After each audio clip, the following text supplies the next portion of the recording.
Today I'm going to be showing you a little bit of a way to make your computer run a little bit faster when you're playing games, or by, while you're working on it, if things are a little bit sluggish and a little bit slow. This will then show you how to make your computer a little bit faster. So there's two ways of doing this. You can hit the Windows key and R at the same time, and you see it'll bring up this little box here. Or you can go into the Start menu and you search Run, and it'll bring up that little icon there. Click Run and it'll come up. Now here you want to type in msconfig. Stands for msconfig. Okay, so you go in here and you don't really want to change much in the screen over here, because everything we're going to be doing in the next couple of steps will then also make that it'll change all these settings, so you don't really want to fiddle with much here. So first thing you want to do is you want to go to boot. Right? When you hit boot, it'll bring up the screen here. You want to hit advanced options. From advanced options you hit number of processes, you check that little box, and you can set it here to the highest number of processors, right? Otherwise your computer is only running on the one processor. I mean, you want your computer to run at its maximum potential, so make it run on the highest number that you've got there. So mine, obviously being an i5, only has 4 cores. Okay, so you click there and you said OK. Right. Then you want to go to services. Now here it brings up all the services that are running in your computer at all times. Right. So what you want to do is you want to say hide all Microsoft services. Otherwise you're going to end up disabling things like your audio and your backgrounds and things like that. Not really something you really want to fiddle with. So you say hide all Microsoft services. Now anything that you've installed on your computer, any apps, any games, any programs and things like that run in the background, slow down your computer because they then use resources at that point, right? So then you click on the first one here. Now Adobe Acrobat Update Services does not need to be ready. I mean, if I need to update it when I go into the program, it will automatically ask me if I need to do an update. I mean, updates are small.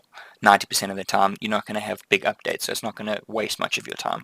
So you want to uncheck that box. AMD you want to leave on at all times. Well, for me, because I run an AMD graphics card, so anything to do with AMD, that you really want to keep on there. Right?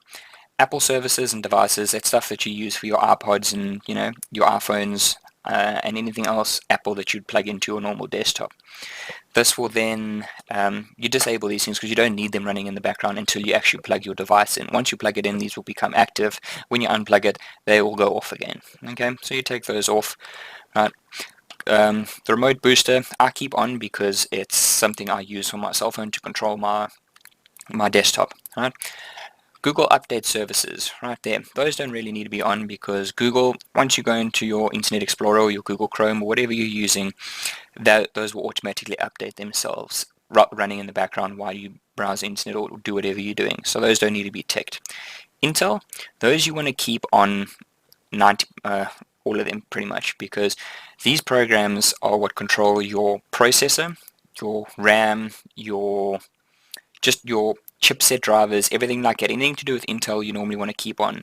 Or if you're running an AMD rig, you don't want to keep an AMD anything on. Like I do with my graphics card, I don't run NVIDIA, I run AMD. So you want to keep Intel on. iPod services, don't need to keep those on because I don't use that frequently. Right. Then over here, Logitech Gaming Registry Service, that is running for my joystick and my mouse and my headset. So that I kind of want to keep on, otherwise then I have to reset the settings every time I log in and everything like that. Origin I keep on because when I turn my computer on, I want Origin to run in the background. I want it to update my games.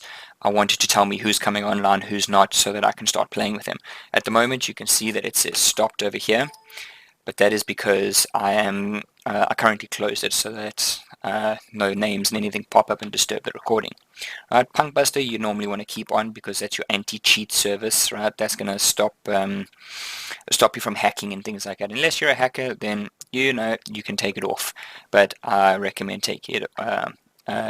keeping it on. Steam client stays on. Services, KMS is just a little program I run in the background. It just helps keep all my stuff in order. Right. So from this point you can click apply after you've unchecked everything that you don't want to be on. So I say apply. Then you go to startup.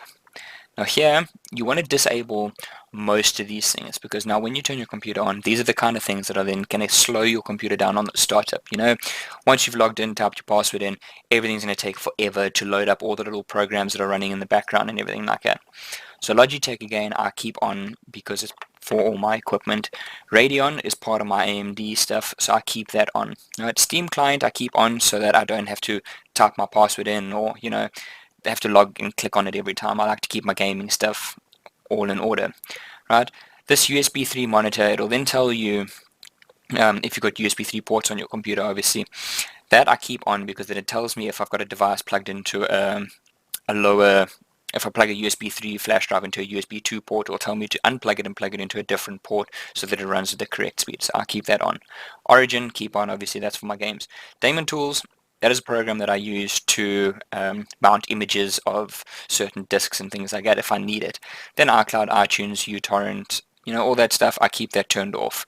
Curse is a program like TeamSpeak that I use to communicate with my friends while we're playing games, etc. Those, I leave those off because those I just run when I need them. So then at this point you click OK. You get this little message here. It says you may need to restart your computer to apply these changes. Before restarting, save any open files and close any programs, right? From this point on, you should not need to go back into msconfig and change any more settings unless you install more programs, and then obviously you can stop those programs from running in the background or being part of your startup. So from this point, I'm going to say exit without restarting, but for you, I would say restart. Make sure you've got everything saved, and then have fun. Your computer should run a little bit faster. Restart it 2 or 3 times just to make sure that everything takes effect, but after that, everything should run a lot faster. Thanks for watching, guys, and if this video was helpful to you, make sure to like and leave me a comment down there, and I'll be more than happy to reply to you. Thanks.